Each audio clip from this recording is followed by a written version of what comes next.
Good afternoon, everybody. Good afternoon. We're here in the budget hearing for human resources, right? Absolutely. And with me, Councilor Hogan, Montel, President Hudson, Councilor McJock and Schultz, and staff from the city. Absolutely. And welcome, everybody. And you too. You have the floor, Richard. Okay. I guess it's probably best to start off with a quick summary of our goal and some of the initiatives that we're working towards in the fiscal year of 2023 into 2024. So our goal is to bring functionality, the HR functionality, into the 21st century by overhauling not only our technologies but our processes to work in our favor, because they currently don't. When technology works for us rather than against us, we can create a better experience for our customers, which is our internal employees, and we can better meet their needs, and we can be proactive and strategic rather than being reactive and administrative. So really fundamentally changing how the department is working. And some of the initiatives we're working on, I'm sure you've heard some of the safety initiatives. So we're working to change the safety culture. That we need to be a safety-first organization. We're focusing on workers' comp claims, injuries, accidents, and incidents, working on the reduction of those. Education and training on safety-sensitive tasks, a safety handbook. We're working on accountability, so an overall employee handbook for all employees, master contracts with the unions, accountability in our safety culture. We're working on the functionality of our department, so the processes and technologies that the city and HR use, including recruiting, benefits, self-service for HR, and working on transparency in those functional processes. We're also working on equitability, so looking to use data to inform our decisions. And with that data, we would look at the demographics of the city and create a plan to build equitable services, including job pay, EAP, all the other resources that we have. And then finally, attractiveness of the city. We want to be the employer of choice for folks in the city again. And the way we do that is we're looking at alternative work schedules. Accountability is a big piece of that. We want to look like people want to be here. Employee development, positive employee experience throughout their entire life cycle. So from the moment folks apply for a job here through when they hopefully retire from the city, we want that to be a positive experience. And now with the comp cycle coming into conclusion, we are looking to adjust salaries accordingly. So that's kind of where we see ourselves gearing for the 2023-2024 year and what we're looking to do. So where are we with the study? The study, we just finished benchmarking, and benchmarking, looking at alternative positions across the country and what we can compare our titles to versus external. And we then reached out to our department heads to confirm that the consultant was correct, that the job titles or the job responsibilities that they provided match internally. And we've collected that data, and now we are in the final phases of going through that and making any corrections that are needed. Next would be to build the actual structure of our compensation plan, and then we're good to launch. I don't know, would it be appropriate to maybe have a committee meeting and walk us through what? So we've already been talking about that. Okay. We were just waiting for hearings to kind of be over so that we can concentrate in having a more purposefully meeting with details. Absolutely, and we can what that bring would in look like. HR Works as our consultant on this project, and they'll gladly be here and provide any information. So the work schedule stuff will be a part of this study? No, it's a separate project. Determining, right? Yeah. What is the policy on work as far as schedules go? Work schedules vis-a-vis people working here and working from home. So right now there are a select few folks that are working from home or working Who makes remote. that determination? At this point, it's the department heads, but we're looking to further I don't want to say control, but control that so that we have more control of who is and who has the ability to work remotely. Well, I'm just wondering, is there like, and what factors do you determine who works from home and who doesn't? Is it's all up to the department head? Well, department heads can make the request, and then we look at, in partnership with senior leadership, we look at the job-specific responsibilities, the technology required. So certain roles, like a cashier, unfortunately, wouldn't be able to work from home. That's a pretty easy example. So we look at the role, the responsibilities, the requirements to interact with constituents, not interact with constituents. So right now, it's mostly IT, has the flexibility to work remote. See, I'm just wondering what kind of statement that makes if City Hall, some people work from home. I mean, not only from like a morale level, but I'm also talking about businesses in the downtown area, where, people, have, ever since the pandemic, have gone through a little economic hardship. Right. And if we take people away from downtown, from the core of downtown, and say, hey, we're going to have people working from home, I don't wonder how they feel about this. Yeah, I mean, at this point, I can confidently say less than 20 people are working remote. Oh, just 20? Yeah. Oh. So it's like 20 across the board. across the board, yeah. Oh, I mean, just in City Hall. How many people work in City Hall? In City Hall, I mean, labor or law is big now, so I don't know how big law has gotten since I came here, but there's quite a bit in City Hall. So there's 17 in our office. But out of that, quite a bit, 20 work from home. Oh, of remote, how many work in City Hall? No, I said how many work at City Hall here Yep. now? Of the total, how many of those work from home? So there's well over, probably I'd say 120 plus that work in City Hall. 200 in City Hall. So we only got 10% that work from home? Yeah. Yeah. Are any of those union No. employees? Does union contract have any mention of that? Is it allowed? Is it not allowed? Would they like it? It doesn't. We're open to it, but They haven't asked? They haven't asked. Yeah, we'd be willing to negotiate that. Absolutely.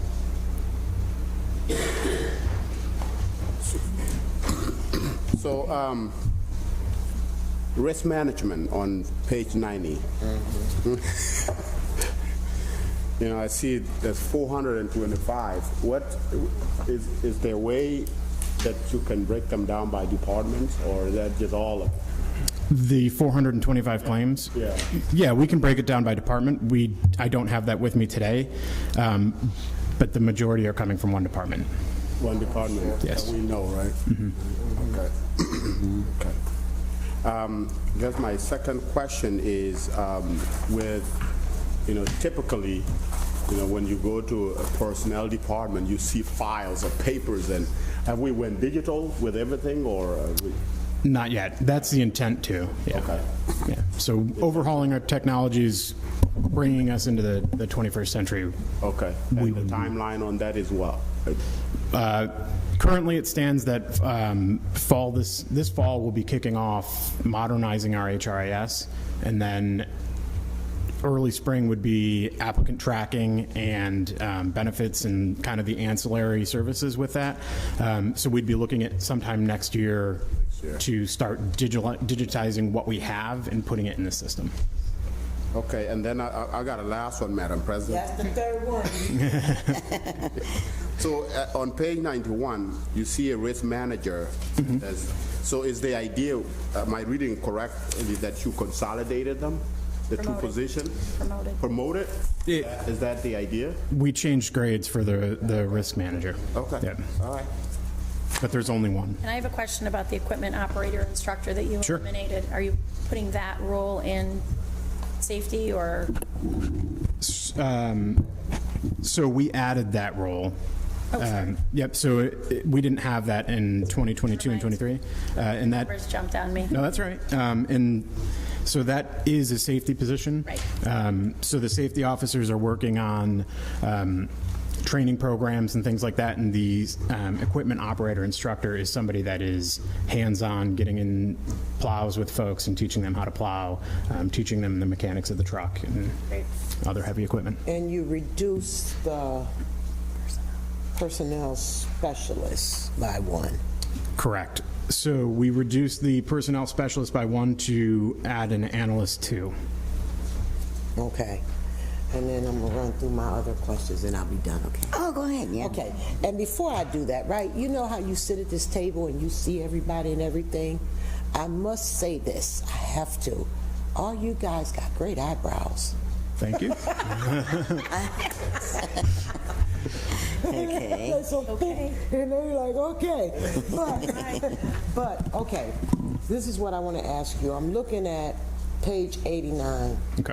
And it says contract negotiation. So we only have one contract left to negotiate, Yep, and it's actually been settled. That was PBA. PBA? Yep. So that was it? Yep. So everybody else is current? And we might start trades. Huh? We may start trades. The trades union. Yeah. So Okay, okay. Then the question was asked about the employees. I wanted to know what the number was, and I guess you're gonna get back to us. Vacancies. Yep. You know what the vacancies are in the city structure. We currently have 63, We have 54 active postings. 54 active postings on Indeed, which doesn't truly translate to the number of vacancies, because some of those positions are for Parks and Rec, DPW, which they're hiring multiple folks. And I reached out to IT and payroll to see if we could pull a true vacancy list, and basically the way AS400 works, it doesn't track positions. It only tracks people. So we would have to look at how many people we've hired from this year, how many people left this year, cross-reference, and then go against the budget book on top of that. So what you're saying is you really need an HR management system that's modern day. Desperately. Is that what we're hearing? Yeah, because that right there. We do too. It's hard for me to sit here and think that we don't know how many vacancies we have. Absolutely. Are you recruiting centralized here, or is it just everybody's kind of off on their own and you're trying to chase it? So for the most part, it's centralized here. We're in control of all the postings, and we turn over applicants, which we're trying to mimic the feel of a true system.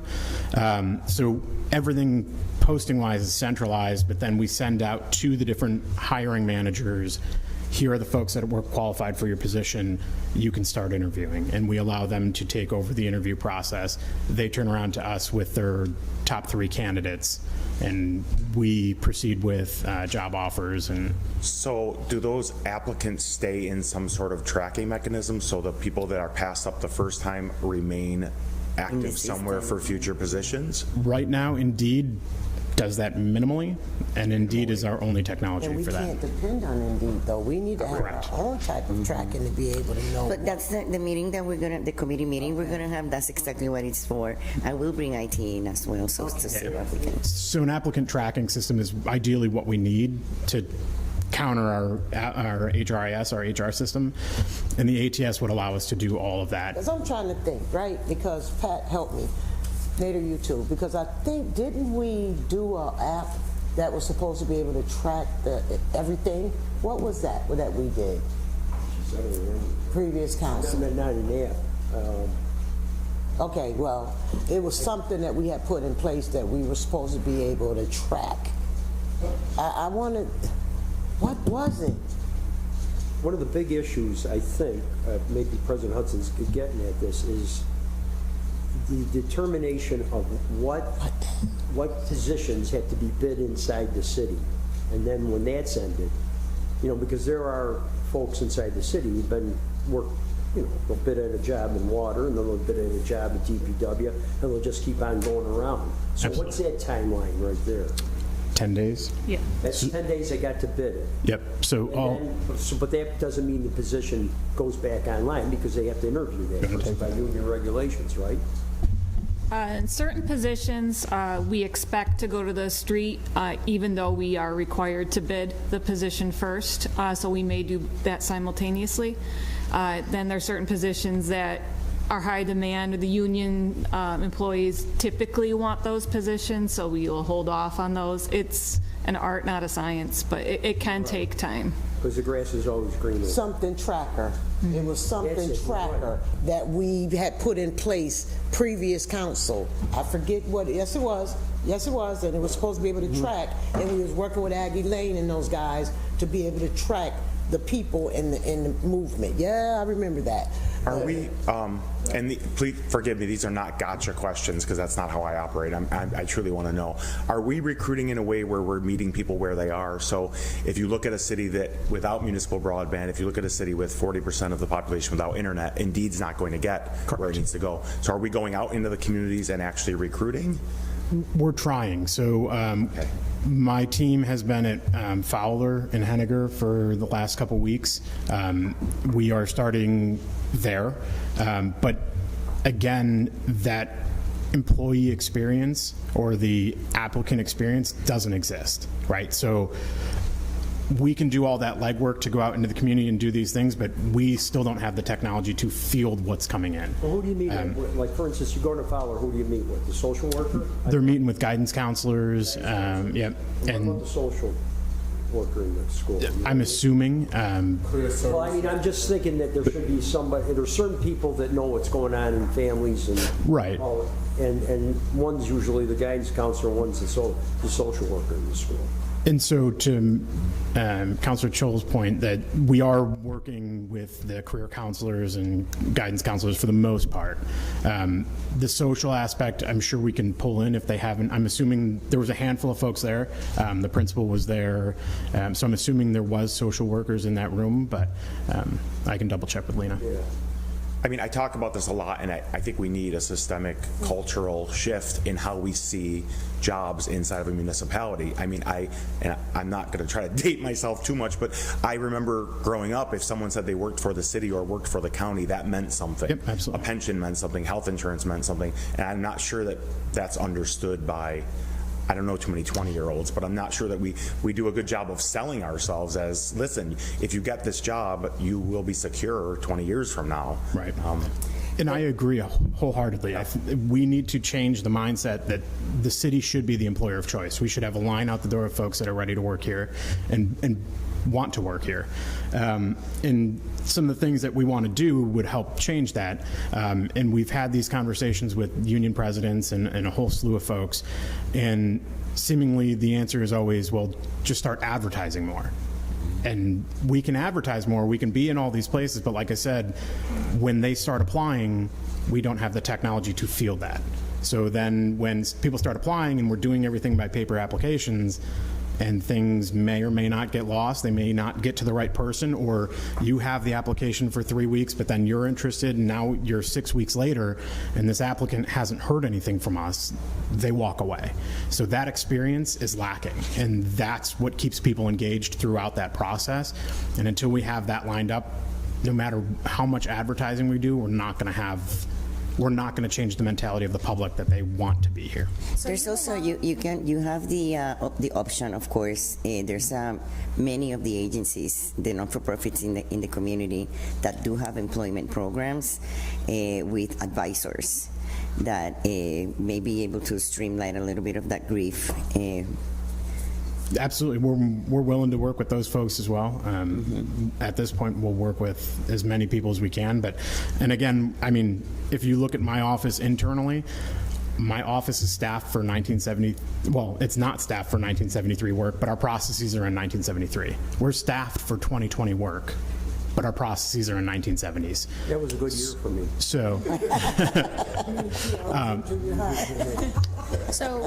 So those don't line up for us right now, which is causing the issue that we don't have folks available to go start networking with these folks in the community.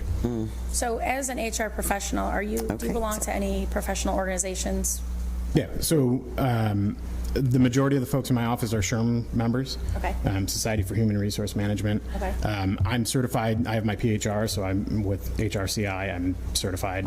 So with that, there's national conferences, regional conferences. Do you attend those, I assume? We do, yeah. Right, so at those conferences, what does the national trend look like for municipalities in hiring?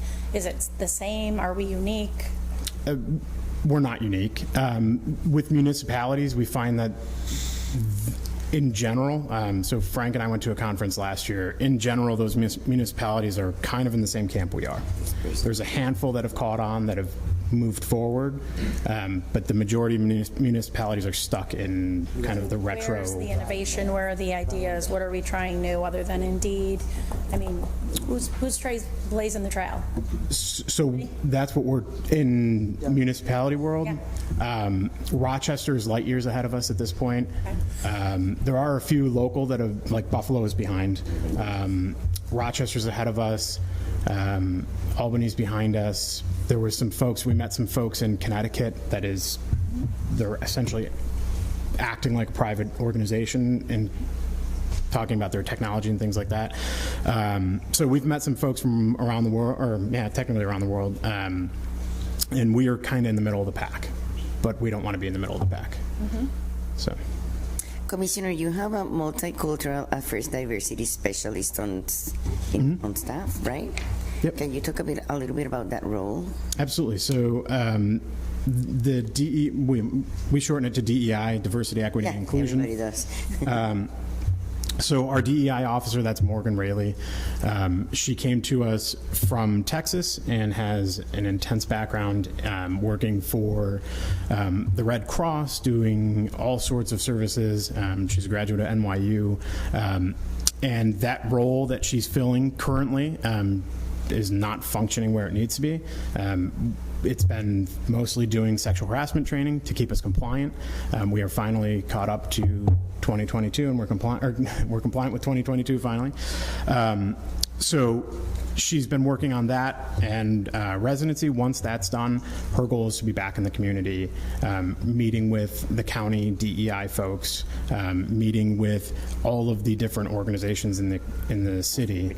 Absolutely, to be at the forefront and not only promoting us as an employer, but hearing the needs that our employees are voicing in other communities. So shouldn't there be, let me just throw this out here, because I know Center State, they're talking to different employees to see what their needs are. Is there anyone talking to Center State to see what's going on within the different work options? Yeah, we work with Center State. So Frank and I are in regular communications with Center State. Okay, and my second thing is this. So once you're up and moving and running in the 2020 time frame, do we plan you should be able to tell us how many employees you have off the bat? 100%. You should be able to have a breakout, male, female, right? You should be able to have diversity right off the bat, right? Yep. Because I think those are things, personally, I want to see. And I think when we ask that question, that there should be able to pull up numbers and give us that data. Yes, these systems would allow us to have that in real time. Like I could pull it up on my phone and watch it change in front of you. If somebody were to quit right now, we'd be able to see it in real time happen.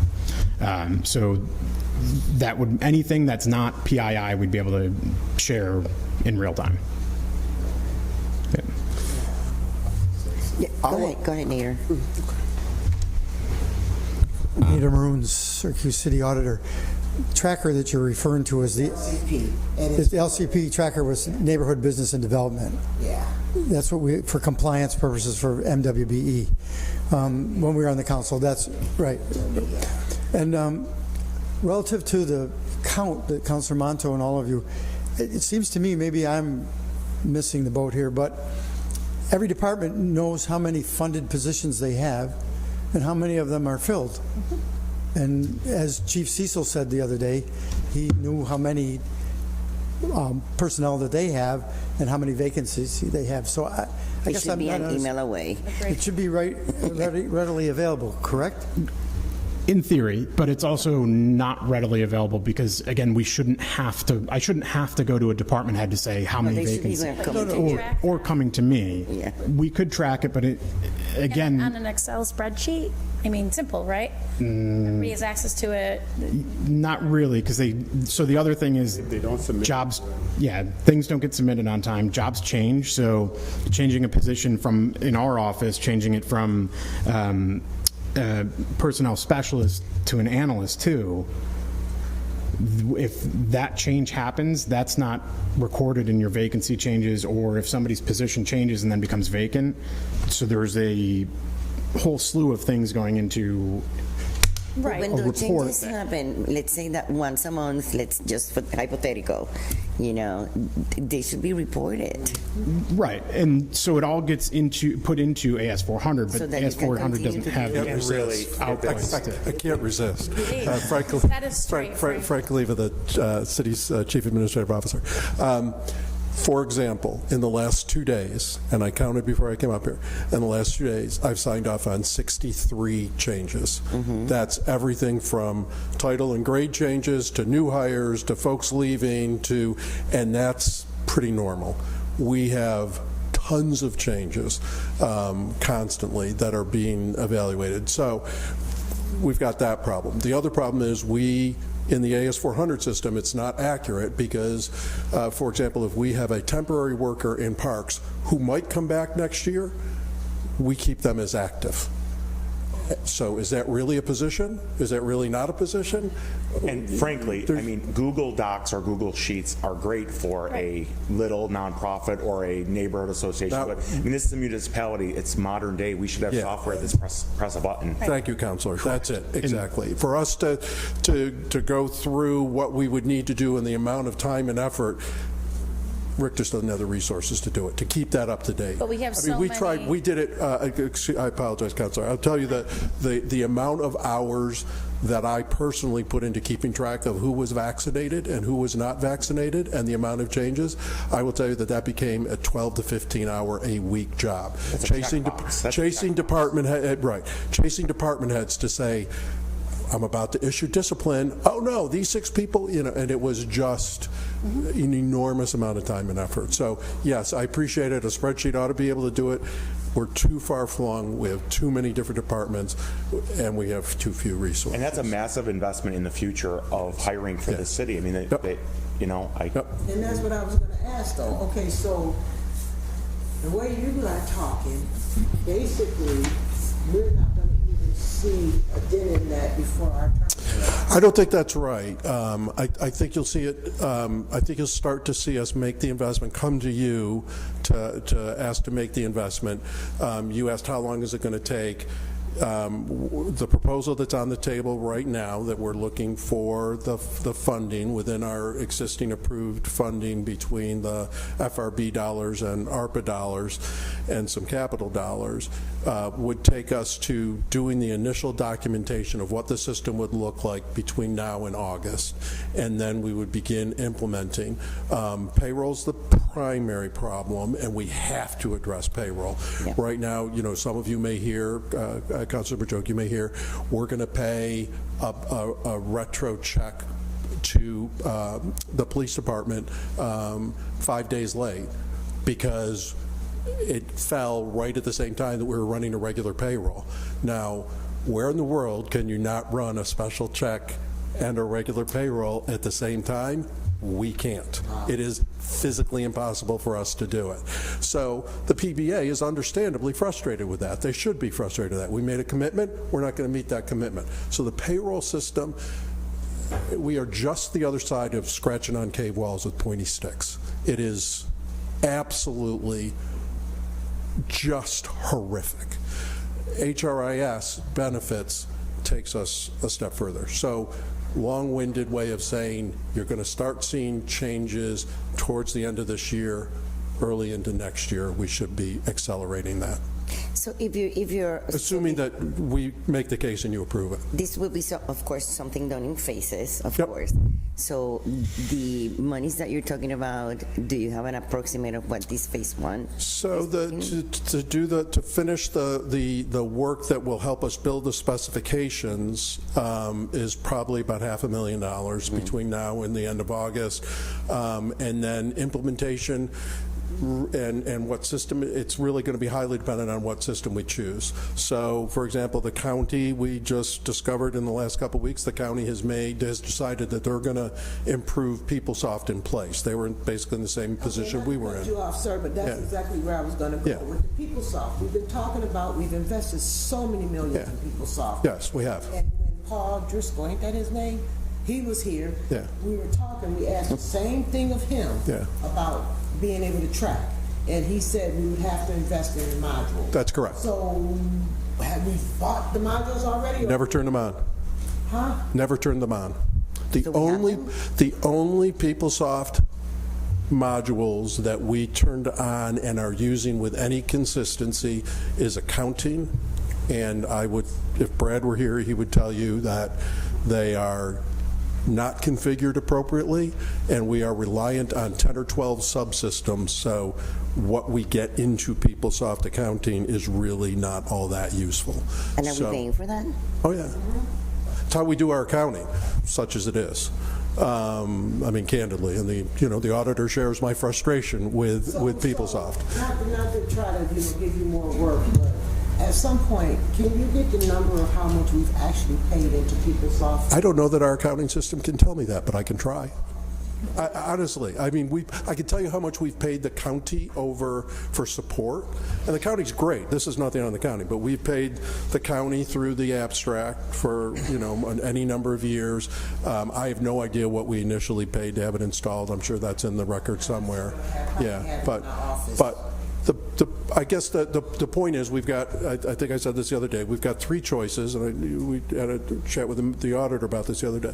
We could try and fix PeopleSoft in place. That means turning on human capital management, fixing the accounting portion of it that isn't working, and using turning on PeopleSoft's payroll module, which we never did. And we have those modules. We own the modules, we don't run them. We never turned them on, we never did the support, we never did the configuration. We relied on a hybrid between PeopleSoft and AS400. So payroll still AS400. The demographics, such as they are, of our employees are AS400. Our accounting is theoretically PeopleSoft. So we could do that. PeopleSoft is, I've said this to you before, PeopleSoft's end of life. The manufacturer of PeopleSoft has already said, we're not adding to the functionality of PeopleSoft anymore. At some point before 2030, they'll shut it off. So sometime between now and 2030, the city has to make a decision about where it's going. The school district made the decision about a month ago. They're on PeopleSoft currently. They will move away from PeopleSoft. They're going to the next version that the vendor offers, which is Oracle, a new Oracle software. The county has said we're kicking the can on this decision. Millions more that we're going to invest into our system. Yes, ma'am. That we've already invested millions. Yes, ma'am. Frank, have we looked at how, just out of curiosity, how much resources we are losing for all these dysfunctionalities? Well, that's a great way to look at it, because it is costing us millions in functionality. It's costing us thousands in not being able to retain people. It's costing us applicants that fall through the cracks. So, I can't put a number on it, but let's call it lots. And I guess for lack of not having something to grab on, why did it take this long? So, because we have it's the same reason that we haven't invested in any infrastructure. This is a city that struggled to make investments in any infrastructure: physical infrastructure, administrative infrastructure, technological infrastructure. We have a technology debt that we are fortunate enough, Counselor, to be in a position where we can start paying off some of that debt. But that's a debt that's accumulated probably over 25 years at least, maybe even more. And it's the same with our city streets, and the same with our lighting systems, and the same with our parks and everything else. They all suffered from disinvestment. It's exactly the same thing. It's not unique to the city of Syracuse. It is not unique to the city of Syracuse. Thank you, Counselor. The whole country's like that. And particularly in the Northeast. Rated D, give me a break. Yeah, particularly Northeast. That's fair. Yeah, absolutely. So we are fortunately in a position where we can even think about paying off some of those debts. So Richard, our structure is that you farm out to the departments the human resource role, basically, right? Like you let the department heads manage the resumes and hold the interviews, or how does that work? So not the HR role, but the interviewing, we leave it to them because they're subject matter experts. But everything else HR related is us. Okay, so the inability to know truly what our vacancies are for all the reasons Frank explained, that it's complicated with the movement. Do you have like department meetings where all the department heads come and sit at the table and you talk about, or no?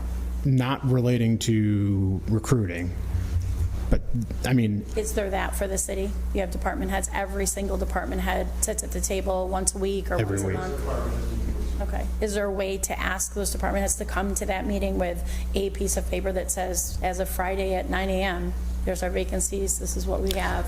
if you want, I mean, if you want a true, just a number, yes, we could do that. But just so that anybody understands the And it, weekly snapshot. right, so in that change, are we looking at like the delta, or, so like your true loss or gain of positions, is that what we're looking at? Or, Just because to if, know. like if I hired somebody this week and fired 3, do you just want to know that I'm up 2? Or I'm down 2 rather, It just feels like or- we don't have the details of it. Right, I mean, And so how do we get those details? through a position management system in our HRIS is the, I mean, again, we can start pulling this data, but I'm not going to be able to get SWC done. I'm not going to be Yeah, able it's to more get than anything else data, done. it's people, right? It's boots on the ground, it's what he talked about with losing money and being inefficient, so. Right, and so again, I can pull that data, but that makes me inefficient, which creates a massive lag in services to everybody else. So I mean, like, absolutely willing to give it a try, but it's going to be, to Frank's point, the majority of my time is going to be tracking positions. But do we get interns? Don't we get interns in the summer? At some point, couldn't we use interns to help us try to at least catch up? If we want to devote a whole intern to tracking, to a system that should be able to do it in microseconds, Should be able to do it, but it's not doing it. well, we don't have the system yet, so that's what I'm saying is, That's the problem. that that's the system problem, is we don't have any doesn't exist. technology. Exactly. So I can have them sit with Stan every week and have pull reports that are, the reports we can pull out of AS400 are old. By the time we get them run, they're already 4 days You're old. just chasing your tail at that point. Exactly. Like, the conversation has to be, how do we get a new system? The conversation is not, do we sit around the table and chase our tails, because that's what we're doing. Thank you, I agree with Let's fix 1,000%. that and just get a new piece of technology and bring us into 2023 or 2000. would be 2,000. great. I mean, if we could get to 2,000, we'd be That would be great. cooking with gas. So, Turn on the module. yes, well, we could conceivably turn that, but, you know, chasing our tail is exactly the right. When I came here 3 years ago, 3.5 years, whatever it is, 4 years ago now, I guess, we were literally, those 63 that I signed off on, we were literally still doing every one of those on paper. And they had to be routed from the department head to HR, to budget, to me. If there were any changes that need to be made, they had to go back to each of those. And that was the way the city had been doing this for, Margaret, you're smiling Riley, for how long? And we finally put that online so that it's still every bit as cumbersome, it's just a little bit faster, and we have a trail. And now I know when it's stuck with Tim, and Tim knows when it's stuck with me, and we can at least track that down. But in terms of, I couldn't go through that and give you the number of openings, because it's not just openings, it's salary changes and everything else. So Or we- simple demographics, like how many people between 21 and 25 do we Yeah. employ? How many women do we employ? which is embarrassing that we can't give you that number. This is absolutely mortifying for those of us who have done this and made careers out of it. The fact that we can't give you this information as an employer is mortifying. But it did work in 1973 though, right? That's when we were having the heyday and It kind of did, all yeah. this. I'm assuming it did. So we can't make it We're work picking today. on 1973. I don't know. I was in high school. That it So. does to actually trying to build equity and equality inside of a municipality like this, and the technological debt. You wonder why people leave cities for other places like Right. this. It's just, Yeah, it's no, you're absolutely right. And to Corey says it often, our broad. Coming to the rescue. But just as like a small department, well, but I see them all, so I'm one of the people in the queue. So when I left the council and took this role, it was all paper. Like I would get a built-up stack, and it would build up, and then I would have to sign it, and then people would have to bring it to other people. So it is all electronic now. So we have a queue, and I think it's much faster because instead of sitting in my box for a week, I see it and I clear it every 3 or 4 days. But I also know that if I had to make a list even for my small department every week of the vacancies, it would be like I wouldn't like it. Like, it's just one more task that is not connected to me making progress. Like, I know what's empty, I know what I need to fill. Personnel knows when I have an issue trying to fill it. It's not all perfect, but I don't think like having just a citywide report would be what we're looking for. So there has been progress, and then it does have to get better, but it has to be like, how does the process make it better? We asked the questions about the manpower, how many vacancies, we should be able to get that answer. Right, and we could, but I don't think you need that answer once a week or once, even maybe once a month. I think it's kind of every once in a while. Once a month. You can take like a scan. And it's suggested with the department meeting weekly. It would largely be like a budget. Like the day I make the budget and you approve it, there's going to be changes the day after. So it's going to constantly. And some high-level positions get broken down into two. Some two, like we broke down two to make it one. So that those changes happen daily, which again changes the vacancy counts in real time. What does the county use to manage their people? Do we know? I believe they just, They just went to it? What we hate, they just signed on to? well, we own, they provide us with the support and the infrastructure. So the school district, the city, and the county were all on. I'm sorry. Every department, then, when they have they have to fill their positions, they advertise on their own, or is there a concentrated effort? So they submit a DocuSign to us, and we post for them. And in the real world, what would happen is they would click the button saying, well, they wouldn't even have to do anything. This person's being terminated. It would flag us saying this person's terminated, and then it would the manager on their end would get a question: are you filling this vacancy, or is it going to stay vacant? And then each department, for whatever vacancy, if they want to make changes to the role of that person, I mean the job description, let's say, does that fall under your department, or do they submit all of that? So currently they request it, and then we have to do the heavy lift of going and finding a job description for those folks. Okay. In the system, it would be, we want to change this, and there would be a budget aspect where simple things like if it's under the current budget, it can be changed, and we don't have to, budget's already taken care of, and they sign off on that. So from getting the information to actually promoting it, it could be a week, 2, 3. Currently, it could be anywhere from, we've seen it go as long as a month, and then there's also the county aspect, which we can't control. But in theory, it should be within 24 hours that it goes from this person was empty to we have something ready to go. And besides just making your job easier, at my core, to love this city is to make your job so you're not chasing your tail and you're able to send people to the community centers and the high schools to hire people that live in the city to work for this city. Absolutely. And that's where we want to get. To your point earlier, I mean, not having these things sounds like we should just be tracking it, but it's stopping us from being strategic, right? Like, nothing about my job is strategic. I don't like that. Thank you for saying that, because that's what I wanted to say.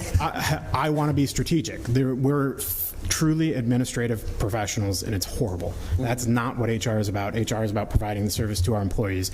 Corey says it all the time. If we treated our employees like we do our constituents, there'd be, or if the other way around, if we treated our constituents the way we treat our employees, there'd be a problem. But our employees are our constituents. We are our own constituents. We need to take care of our people, and the way we do that is get them the technology that they need to have a good experience here at work.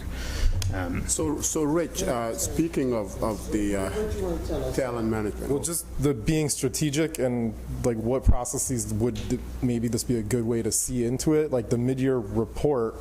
When this most recent example, when we were kind of under budget everywhere, like I kind of asked all the respective analysts to say, why is everyone under? And then they kind of say, well, 2 vacancies here for 3 months, a vacancy for a year, and list it. And I don't want to necessarily make more work for myself, but I think that's the type of place where we already have a report going to, where we could look and say, over the course of the year, here were the vacancies we've had so far, and the plan for it for the second half of the year. I also think that becomes more important as we have like in this budget, the 4% vacancy rate that we're taking from all departments bigger than 10, and a 7% vacancy rate in DPW. So we're kind of assuming already that we're going to have vacancies. So it becomes an open question of like, how many vacancies have we actually had, and are we achieving the vacancy rate? So there's probably more we could do, but I think it has to be at, like he's saying, strategic points where we already kind of have a process around it, rather than like a new, all the time we have to do this new process. Right, like the true number is only helpful for, I mean, not, it's just helpful to know, but what we need to be looking at from the strategy standpoint is trends. When do vacancies occur? Do they happen in the spring? Okay, we need to ramp up recruiting in the spring to make sure that we are getting people in the door. Or, to your point earlier, Councilor Monto, who's retiring? We have no idea. We should be able to forecast that out and say, based on the information in our system, we're probably going to expect 10 to 15 retirements in the next year, or in the next 5 months. We need to be ready to handle that. And not having any of that information leaves us to be reactive. And it's so the fire, when we had the fire department budget yesterday, Chief Mann alluded that he has about 65 eligible people for retirement. Maybe have a conversation with them to see how he came to know that number ahead of time. Maybe he has a system. Theirs is a little easier because they're 20 and out. Majuck's got a good point. In all defense of 1973, the Commissioner of Parks and Recreation in 1973, I guarantee, if you would ask him, it was Dick Planer, if you would ask him who was working for him, and he could break it down by man, woman, African American, white, and their party affiliation, I guarantee. You know, I mean, we're dumping this on you, and I think it should be the department heads should know who's close to retirement. They should have people slotted that they know maybe in the community. Maybe we don't hire people as much from the community as we used to, but I guarantee Dick Planer knew who was going to, if somebody was going to retire from the Parks Department, he knew he was going to put. So I know agree Rick wants to 100%. jump in on this one, but sure, I'd love to defend 1973 as well. I think I was a sophomore in high school. I wasn't yeah, thanks, Councilor Monto. I appreciate that. You're welcome. I get that from my kids. Thanks. But we threw people at the problem then. Right, so you had, you had a city that was completely decentralized, that you had, I was about to say fiefdoms. Yeah, let's call them fiefdoms. Yeah. So you had a city of fiefdoms where in those days. Okay, we can agree to disagree on that, but we we've spent an enormous amount of time centralizing all of that so that we can be transparent, so that we can be visible, so that we are sure that we are compliant and consistent. So yes, SPD, SFD have a great handle on who they have, when they have them, and they throw enormous amount of people resources at keeping that information. Yeah. So resources that we do not have available to us, nor should they be spending those resources. And their retirement eligibility is a lot easier to calculate than ours. Yep. Once they hit 19 years, they're on the list of essentially being eligible because it's 20 and out. So their retirement agendas are all longevity based. That's it. So any firefighter that's hitting 20 years this year is eligible for retirement. Whereas us, you could retire at 60, 58. You could retire, who knows, you know what I mean, 75, whatever you want to do. I hear what you're saying, and I don't want to beat it down, but I'm going to go back to what Councilman Judd said when he talked about fire, right? And when we asked them, and I hear what you're saying, Frank, that they wanted it down, but down to the number. They can tell us how many people of color, they can tell us how many Hispanics, they can tell us how many females, how many are down, and how many are up for retirement. They give us all those numbers. And they have 35 people to run those numbers for 400. We have realistically 7 to run it for 2,000. But so it's. I think, Rich, what we are saying is, and we understand the tediness of this. We do get it. I think for what we have and what we don't have, and going back to what Frank said, people are our best asset. And if each department is able to intentionally take upon something like that, it shouldn't take long. I mean, the spreadsheet on your end it's going to be a lot. In theory. But at least you would have things to balance, and each department should be able to point something like that. Because if the police and fire could get a handle of that, because they have a lot, right? We should be able to have something somewhere that indicate these. If we want to, I mean, if we want to add an FTE for somebody that manages our data, I'm in. I can't be an FTE that manages our data. If I pull her to manage data, nothing's getting done in this city. I mean, my calendar booked till 8 o'clock every night. I can't manage data. And you shouldn't either. Right. You shouldn't. And so if we want to add an FTE to my department that can manage these numbers, I will sign off on it right now. But I think you can throw as many people as you want at the problem. If we don't come into some sort of modern day technology, then you're just throwing more people at a problem. Right. And they're just chasing. To Frank's point. Frank and I said earlier. I mean, I don't want to pontificate too much, but if we have to invest more in getting more applicants in the door, we have city residency for jobs, right? That's a reason. There's a reason behind that, because if we're going to break the cycles of poverty, of violence, of family trauma, you have to get people invested in this city. So if we have to take money and invest in a modern day system to bring more people into those job fairs, then let's do it. That's it. Because Gen Z are not going to deal with these paper, I'll tell you right now. right, and so all these things that we are actively working on to make the city the employer of choice is, we need to be ready for that. If we start looking at alternative work schedules and we don't have an applicant tracking system to handle that influx, the people that do apply and get interviewed are going to be like, they're not even they respond 3 weeks late. It's like going out to mow your lawn with a pair of scissors. Right. I did that before. For 40 minutes a day, you're never going to keep up. It's impossible. So, I got Tim. But also just the context of it, because this is an area where budget and personnel interact a lot, and I feel like the context of how we're using the information matters. So when we had COVID happen and the financial situation was bad, then when every position had to get approved, we do an analysis for the department and say, like, for instance, they may have a smaller budget than they had initially if something bad happens after the budget's approved, right? And so we have to say, do you have enough money? And then we look at their actuals year to date, we look at their roster going forward, and we say, do you have enough money to hire? And we may say, you can't hire this until this date, based on how much money you have. So in an environment where things are tight, we do that for everyone. In an environment where there's broadly vacancies and the money is doing okay, we don't have to spend lots of time doing it because it just slows people down. So we do that more when it's needed, but if it's not, like right now, you can just tell it's not a necessary thing because they have vacancies and they're under and this, that, the other thing. But it's not like we wouldn't do it. It's just that it's not, I don't know. yeah, and we're trying. We've hired 64 people this year, which is more than years previous, much more than years previous. We're not even in May yet. So, and we have one person dedicated to all recruitment. Any other organization? Question to see how many recruiters, specifically with the title recruiters that we have for the city. Just one. Yeah. So hiring 64 people is unheard of for one single recruiter from January to May. Yes. Like, it's not, in doing it manually, that's the problem. So, like, again, our processes are in the 70s. We have the staff for the 2000s. And we are trying to make that work.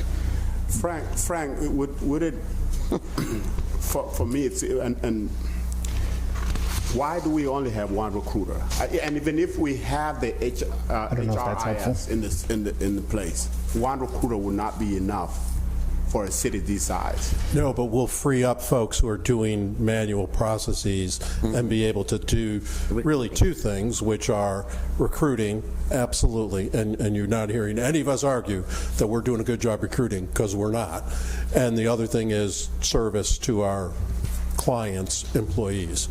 So those are the two things that we want to free people up from manual tasks to be able to do that, to be able to do performance development. I spent 35 years doing things akin to performance development. The fact that we don't have somebody on doing performance development in the city is a crime. So we need to free people up from the everyday paperwork, paper intensive, stuff that, you know, to the Councilor Mato's point, is checking a box on a form on a computer that's taking people 12 and 15 hours a week. I guess I'm going back to the books, Rich, page 89, under the residency compliance letters. Who does that and how often do we do it? It's done annually, and right now it is the DEI officer that does it. DEI officer. Which one is that? It's 89 under personnel services, no, the first, Oh, okay. yeah. And ideally, that can be done through an HRIS annually without us looking at it. And we would just see the report coming out saying, showing the data, but it would automatically. Okay. And one last one, Madam President, and Rita, and I'll be quiet. Yeah, that'll be okay. Maybe I didn't, this goes to Tim Rudd. Did we say when we had a budget hearing that Division of Equity and Social Impact was getting transitioned to personnel, or did I not hear that correctly? To you? Right. Okay, no, it was, I wrote it somewhere here. We voted on it. Yeah. Yes, I know. I have one last question too. When you mentioned that if a position comes up and either maybe the union or maybe even we would rather hire from within, how long a time do we hold those positions before we put them out there? So anything internal is posted for 10 days. 10 days. 10 days, yep, before it goes to the general public. Okay, I know. Thank you. Absolutely. Next budget hearing. Could y'all make this a little bit simpler? It's the system I do it in. It's a pain, but I will absolutely. See what my reading was. I know I got to get some bigger paper, but yeah, this just shows our office. To Councilor Hogan's point earlier, I could tell you off the top of my head my office, but not the entire city. So this is my office with our attorney, who isn't technically in our office, but is on the page. And it gives you a quick breakdown of kind of the different functionality. So we've got myself and Margaret heading up the department with a labor relations team headed by Tracy. And then we have Lena overseeing benefits and recruitment, and Wendy doing HR data. She's currently filling in for benefits. And then Lisa heading up risk and safety. So I don't know if that gives you a better understanding. And we've got internally 3 vacancies, professional development, HR comp and benefits, and an HR specialist. One of them is currently encumbered. So you're currently housed here. You're not moving to One Park Place, are you? We'll be moving late July, early August, I believe. You're leaving City Hall. Yeah. That would explain the office equipment and furnishings bump in your budget. I believe we. 2,400 to 16,000. Are these vacancies? What page was that on? 92 under equipment. Equipment. Last year. That was last year. So that was from the flood, and we got new office furniture. And that's all going with you, right? I believe it's staying with law, because law is going to take over that office. Okay. So they'll have all brand new furniture, slightly used. I've had it for 3 months, so. Sorry, you're losing it. That's right. And the turret office, but that's okay. Are there any additional questions?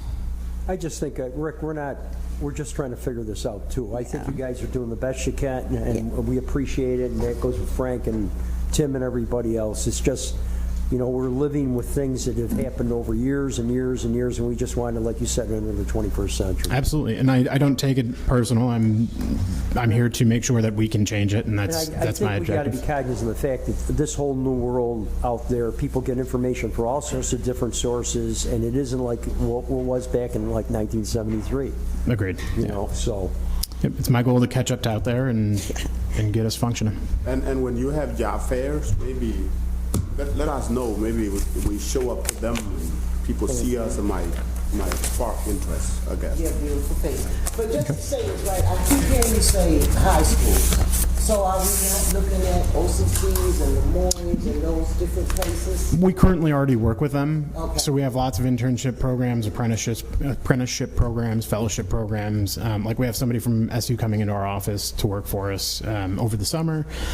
And so we're already working with those folks. High schools have kind of been left behind at this point, and we want to reestablish that relationship, but as well as maintain the higher ed. Because I think that it would be beneficial, and this is just me thinking, but I ran into an architect last week downtown, and I think for our own benefit, citywide, period, we need to start working with them and just see what we can grab from them. They want to get into the schools. So how do we help them teach our kids that everything's not construction, that there's architecture, that there's engineering, that there's a lot of different things that they can do.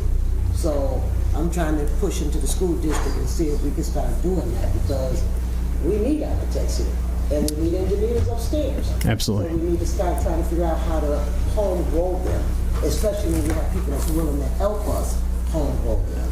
And that's part of what Lena's starting now that we're trying to build. But again, it's a tough juggle because we're trying to do all that and maintain the administrative burden of the HR department. I mean, we're all part of the city, okay? We all trying to work together to make our city better. Absolutely. So when you're doing these job fairs, you might reach out to me and say, well, can you bring that architect and you can talk to these kids or something? I mean, there's a way we can all work together.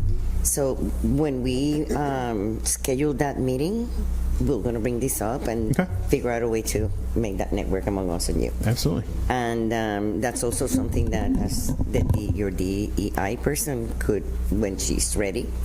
Yeah, she attends those. And yeah, absolutely. She can attend this. Greatly, Absolutely. I mean, we're all connected with the community and the agencies, and we're a resource to you. Absolutely. And like I said, the initial struggle is that we don't have the resources internally to field. Yeah.